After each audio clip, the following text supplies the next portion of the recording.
आंबोली घाटाच्या पायथ्याशी वसलेल्या आणि फुलपाखरांचं गाव म्हणून प्रसिद्ध असलेल्या पारपोलीत 4 ऑक्टोबर पासून फुलपाखरू महोत्सवाचं आयोजन करण्यात आलंय।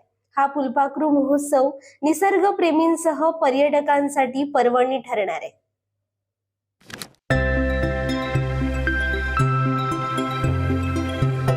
आंबोली घाटाच्या पायथ्याशी फुलपाखरांचं गाव म्हणून ओळखल्या जाणाऱ्या पारपोली गावात शुक्रवार 4 ऑक्टोबर पासून फुलपाखरू महोत्सवाचं आयोजन करण्यात आलंय। जानेवारी महिन्यापर्यंत चालणारा हा महोत्सव सिंधुरत्न समृद्ध योजनेतून आणि पारपोली संयुक्त वन व्यवस्थापन समिती आणि महाराष्ट्र वन विभाग यांच्या संयुक्त विद्यमाने हा महोत्सव होत असून निसर्ग प्रेमींसह पर्यटकांसाठी पर्वणीच ठरणार आहे।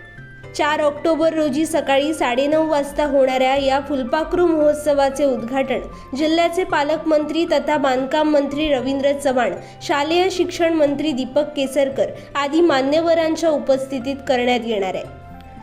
पारपोली गावात 180 प्रकारची विविध फुलपाखरे आढळतात। फुलपाखरांच्या जैवविविधतेने नटलेले पारपोली गाव फुलपाखरांच्या प्रजातींचं माहेरघर आहे। फुलपाखरांच्या बहुसंख्य जाती ऑक्टोबर व नोव्हेंबर महिन्यामध्ये या गावात आढळून येतात।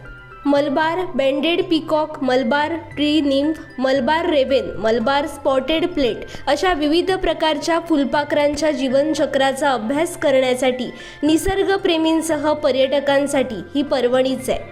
या महोत्सवात पारपोली गावातील पारंपरिक घरात राहण्यासह पारंपरिक खाद्य संस्कृतीचा आणि विविध पारंपरिक कला यांचा आस्वाद घेण्याची संधी देखील पर्यटकांना मिळणार आहे। महोत्सवाची तयारी पूर्णत्वाकडे आली असून गावातील मुख्य रस्त्यालगतच्या घराच्या दर्शनी भिंतींवर विविध फुलपाखरं काढण्यात आली आहेत।